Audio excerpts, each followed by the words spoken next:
सांगितला। एक राजा आला होता, हे बाबांच्या गळ्यामध्ये काहीतरी टाकले, सरंगी पळत पळत आलेला आहे।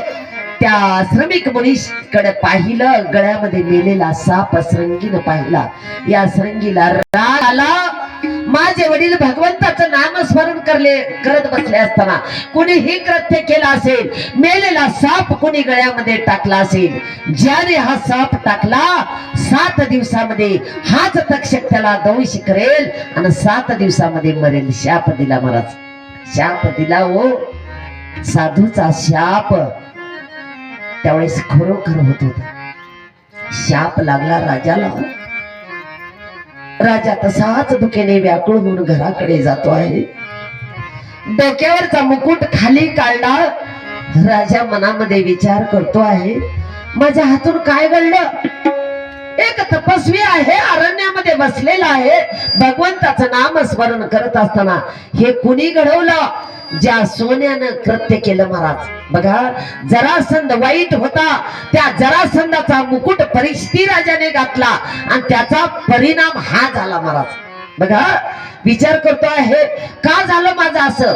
तेवढ्यामध्ये सरंगी तो मुलगा येतो, श्रमिक मुनीला ध्यानस्थ बसलेला असताना, बाबा बाबा उठा। त्या सरंगीने मोठी हाक मारली, श्रमिक ऋषी सावध होतात, पाहिलं तर गळ्यामध्ये मेलेला साप। या सरंगीने तो साप बाजूला काढला। श्रमिक मुनी सुद्धा अंतकरणामध्ये भगवंताचं स्वरूप आहे। मुलाला विचारलं काय झालंय?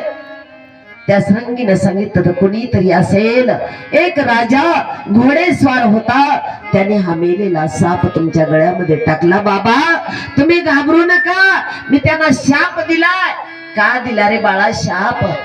जो कोणी हा साप तुमच्या गळ्यामध्ये टाकला ना, 7 दिवसामध्ये हाच तक्षक त्याला चावेल आणि मृत्युमुखी पडेल, मी शाप दिलाय।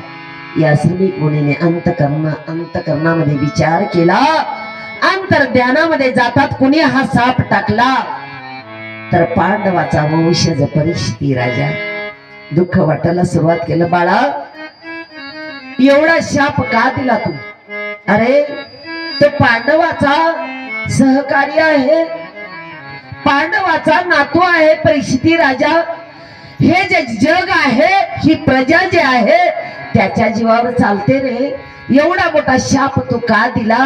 राजा त्या सरंगीला दुःख वाटायला सुरुवात केलं, मुलाला जवळ घेतलं, मुलाचा हात धरला महाराज। बघा साधू किती दयाळू आहेत, हाताला धरणं आणि हस्तिनापूरला परीक्षिती राजाच्या घरी आला महाराज। बघा एवढा अपमान करून सुद्धा साधू त्या साधकाला भेटायला जातात, हे साधूच मोठेपण आहे महाराज।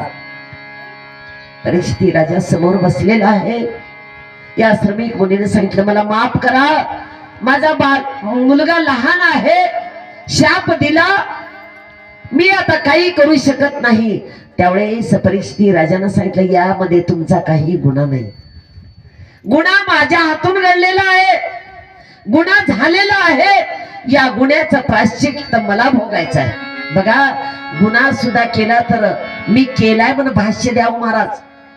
म्हणून एखादी होत हातातून घडत तर त्याला सत्य बोला, सत्य बोला, सत्य बोलल्यानंतर गुन्हा कुणीही माफ करतो महाराज। राजानं सांगितलं, माझ्या हातून गुन्हा घडलेला आहे, राजाचा त्याग केला। या परीक्षिती राजाने सर्व सैन्य जमा केलं, सर्व गावातील लोक हस्तिनापूरचे जमा केले, सांगितलं आता मला 7 दिवसामध्ये मरण येणार आहे, नको हा प्रपंच। बघा प्रत्येकाला सांगतो आहे, मला शाप लागला, 7 दिवसाने मी मरणार आहे, मरणार आहे, मरणार आहे। तुम्हा मला जर कळलं तर आपण काय केलं असतो? घरदार मुलाला वाटून दिलं असतं, पैसा अडका मुलांना दिला असता, पण या राजानं असं नाही केलं महाराज। या परीक्षिती राजाचा मुलगा जन्मजे याला गादीवर बसवलं। परीक्षिती राजानं त्या गादीचं दर्शन घेतलं, पांडवांनी ज्या गादीवर बसून राज्य केलं, परंतु हे का घटित घडलं? त्या जन्मजयाला सांगितलं, मी त्या भगवंताचं स्वरूप पाहिल्याशिवाय घराकडे येणार मी जाणार आहे दूर अरण्यामध्ये.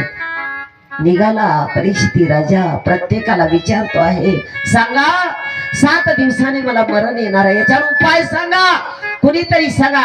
मरण तर येणार आहे, लक्षात ठेवा. 7 दिवसाला परीक्षिती राजाला मरण येणार आहे. 8वा दिवस आपला कोणता आहे? परीक्षिती राजाला मरण माहीत झालं. आपलं मरण कधी आहे माहीत नाही महाराज, माहीत नाही. आपल्या मरण अहोरात्र आपल्या सोबत आहे महाराज. काळ मुख पसरून काल व्याल मुख ग्रास त्रास विनाश आहे इथं म्हणलेलं आहे. काळ रूपी साप आपल्या पाठीमागे आ करून उभा आहे का नाही? 40 वर्षाचं वय झाला, कुठे गेलं वय? काळानं खाल्लं महाराज, काळानं भक्षण केलं, आपल्याला कळालं नाही. 10 वर्षाचा मुलगा आहे, आयुष्य त्याचं जर 60 वर्षाचा असेल, 10वा बर्थडे आपण साजरा करतो. 10 वर्षाचा माझा नातू झाला, 10 वर्षाचा माझा मुलगा झाला म्हणून आपण आरत्या वाळतो महाराज. ऐका,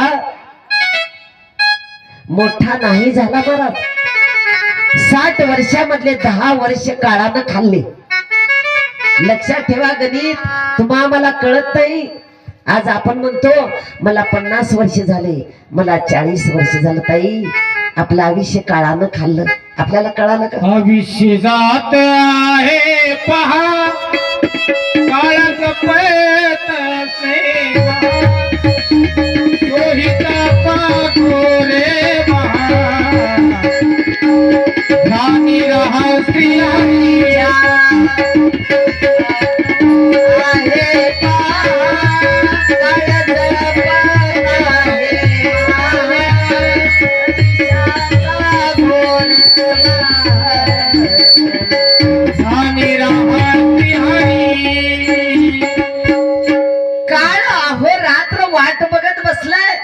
जिथं बसला तिथं काळ तुमचा आमच्या पाठीमागे आहे. सावली सर काय महाराज आपण म्हणतो बघा. अहो, आपल्या गावातील व्यक्ती गावाला गेला आणि एसटी मध्येच अटॅक आला, म्हणतो का नाही? काळ तेव्हा त्याच्या सोबतच होता.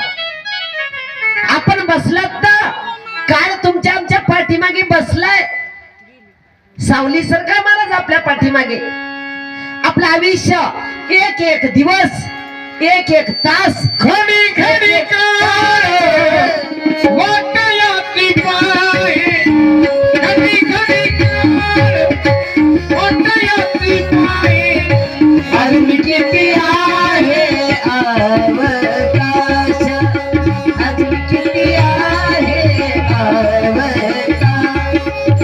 घडी घडी काळ वाटयाची पाहे, घडी घडी वाटयाची पाहे, अजून किती आहे अवकाश, अजून किती आहे अवकाश, अजून किती आहे.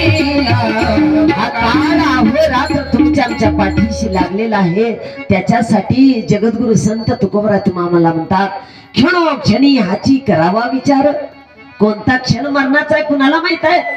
आता इथं आहोत, रात्री काय होणार आहे की पुढच्या वर्षीची कथा आपण ऐकतो का नाही ऐकतो कुणाला माहित आहे? पुढच्या वर्षीचं कोण सांगा.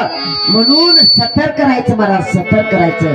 सतत भगवंताचं नाव. अरे काही लागत नाही हो देवाचं नाव घ्यायला, काही नाही लागत. क्या भरोसा है इस जिंदगी